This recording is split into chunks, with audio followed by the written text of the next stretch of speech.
Hi guys, this is Mel. I am a proud graduate of Fortis College, Foley, Alabama.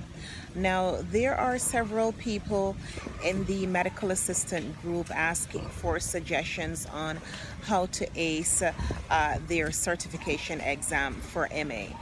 Now, I'm not going to say it's easy, but it's not hard as well. It is challenging.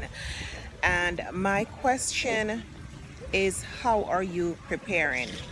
I am going to leave some tips with you and I hope you find them very helpful.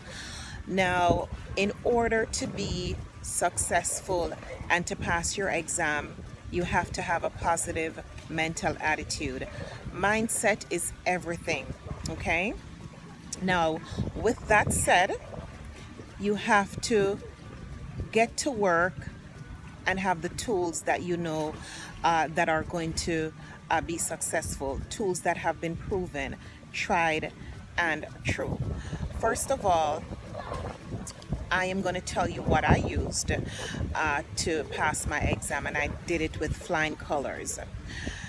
I downloaded this app called Quizlet.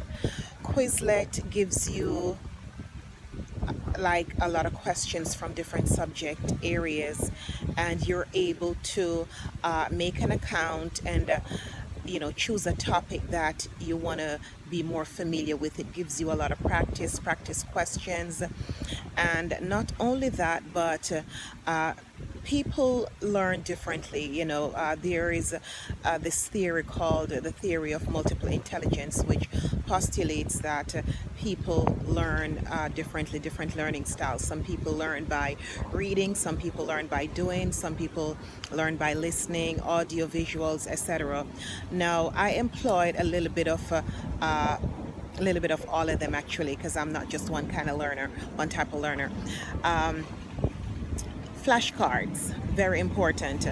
I remember one of my instructors, Anita, she told me that you literally have to hack your brain, train your mind.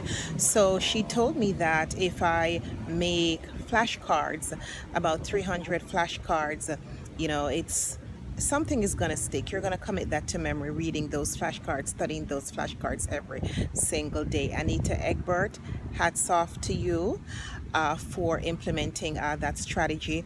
I never liked flashcards. I hated it. For me, it's like doing the work twice, but it helped. It really did.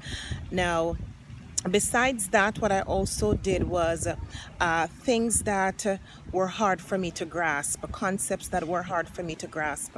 What I did was made an audio of that. If you have an iPhone or whatever kind of phone you have, there should be like voice memos that you can do, and that's what I did. I made my little voice memos when I was going to work. I would listen to my voice memos. Whatever extra spare time I had, I used those to implement that. And on top of that, guys, you have to practice. Practice helps you to become better. Go online, utilize your library, utilize your school library, and you have to practice.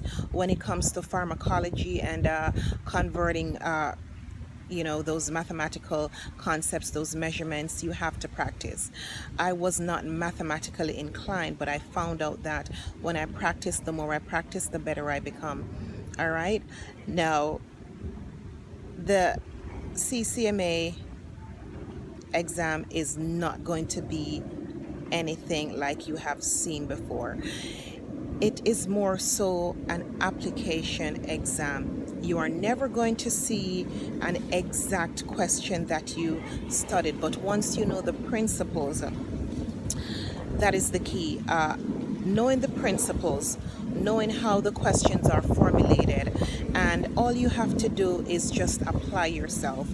Once you know the principles, once you apply yourself, and once you assimilate the knowledge and use the tools that you were given, then you are going to be successful. I did it, and it was challenging, but I prepared. Preparation is key.